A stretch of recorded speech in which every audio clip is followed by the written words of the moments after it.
बहुत समय पहले समुद्र के किनारे बसी थी एक अद्भुत नगरी, द्वारका।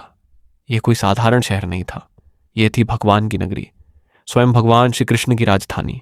सोने की चमक से जगमगाती खलियां, ऊंचे ऊंचे महल, हर तरफ समृद्धि, शांति और वैभव। द्वारका को देखकर ऐसा लगता था जैसे धरती पर स्वर्ग उतर आया हो। लेकिन किस्मत को कुछ और ही मंजूर था। जब महाभारत का भयंकर युद्ध खत्म हुआ, कुरुक्षेत्र की धरती खून से लाल हो चुकी थी। पांडव जीत चुके थे, लेकिन इस जीत में भी बहुत कुछ खो गया था। इस युद्ध के बाद श्री कृष्ण द्वारका लौट आए। द्वारका में फिर से शांति थी, लेकिन धीरे धीरे एक अनजाना बदलाव आने लगा। द्वारका में रहते थे यदुवंशी, श्री कृष्ण के अपने कुल के लोग। शुरुआत में वे धर्म और मर्यादा का पालन करते थे, लेकिन समय के साथ उनमें अहंकार बढ़ने लगा। शक्ति, धन और श्री कृष्ण का साथ, इन सब ने उन्हें घमंडी बना दिया। वे सोचने लगे, हमसे बड़ा कौन है। एक दिन कुछ यदुवंशी युवकों ने मजाक करने की सोची। उन्होंने एक युवक को स्त्री के रूप में सजाया और उसके पेट पर कपड़ा बांधकर उसे गर्भवती बना दिया। फिर वे महान ऋषियों के पास गए, जिनमें महर्षि दुर्वासा भी शामिल थे। उन्होंने हंसते हुए पूछा, हे ऋषियों, बताइए, इस स्त्री को पुत्र होगा या पुत्री। ऋषि सब समझ गए। उनकी आंखों में क्रोध भर गया। महर्षि दुर्वासा बोले, तुमने धर्म का अपमान किया है। इस स्त्री के पेट से लौह का एक मूसल जन्म लेगा और वही मूसलो तुम्हारे पूरे यदुवंश का विनाश करेगा। जैसे ही यह श्राप दिया गया, सभी के चेहरे का रंग उड़ गया। जब वह युवक वापस आया, उसके पेट से सच में एक लौह मूसल निकला। यदुवंशियों ने डरकर उस मूसल को पीसकर समुद्र में फेंक दिया।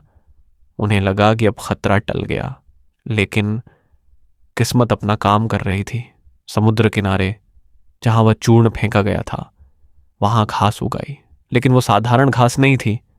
वह घास लोहे जैसी कठोर थी और मूसल का एक छोटा टुकड़ा पूरी तरह नष्ट नहीं हुआ था। समय बीता। एक दिन यदुवंशी समुद्र किनारे उत्सव मना रहे थे।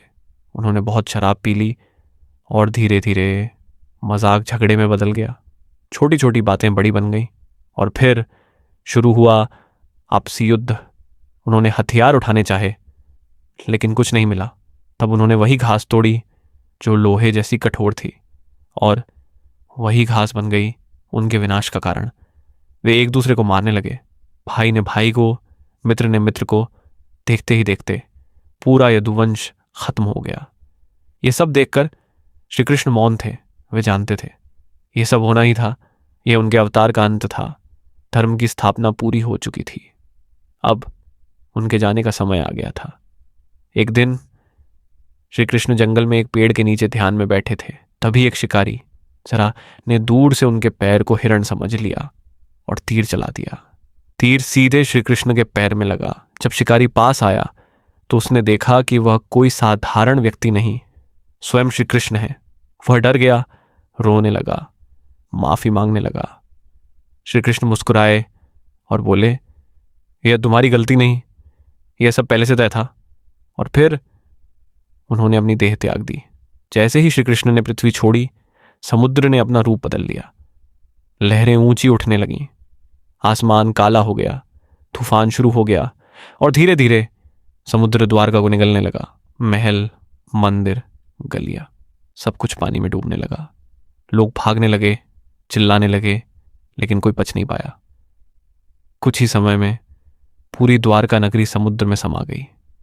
जहां कभी भगवान का राज्य था, आज वहां सिर्फ गहराई है। द्वारका की कहानी हमें सिखाती है, अहंकार सबसे बड़ा विनाश है। धर्म से हटकर कोई भी सुरक्षित नहीं। समय आने पर भगवान भी अपनी लीला समाप्त करते हैं।